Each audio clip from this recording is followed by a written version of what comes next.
शेतकरी बंधूंनो नमस्कार. माझे नाव प्रवीण जाधव आहे. मी दयाल सीड्स कंपनी प्रतिनिधी आहे.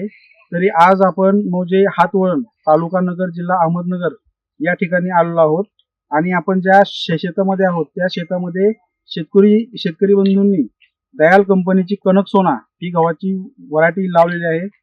याचीच आपण त्यांच्या तोंडून ह्या गव्हाविषयी त्यांना काय वाटलं, कसं वाटलं, वाढण्याची वैशिष्ट्य काय ते जाणून घेण्यासाठी आपण इथं आलेलो आहोत. दादा नमस्ते. नमस्कार. तुमचं नाव सांगता का एकदा? महादेव कान्होजी साके, गाव हातवळण, जिल्हा नगर, तालुका नगर. व्हरायटी आपण गव्हाची व्हरायटी कुठली केली? कनक सोना. कनक सोना. कसा वाटला दादा तुम्हाला गव्हात फुटव्यांची संख्या कशी वाटली? फुटव्यांची संख्या भरपूर आहे. ओंबी कशी वाटली ओंबी तुम्हाला? बी बरीच लांब आहे. दाण्यांची संख्या दादा तुम्हाला कशी वाटली? दाण्यांची संख्या भरपूर आहे. शेजारच्या व्हरायटी पेक्षा कशी वाटली तुम्हाला? नाही नाही, चांगले आहे ना.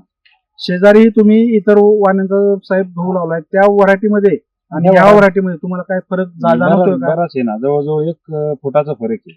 ओंबीची ओंबीची बी सगळं ओंबी त्याच्यापेक्षा लांब लांब आहे ना. ओंबी लांब आहे, दाण्याची संख्या चांगली आहे, त्याच्यापेक्षा आपला प्लॉट एकदम असा एक सारखा आहे. टेबल प्लॉट एक समान खालवर नाही अजिबात. गहू कनक सोना हा एक समान आहे. हम्म. टेबल प्लॉट आलेला आहे. हरियाले खुशहाली धरती से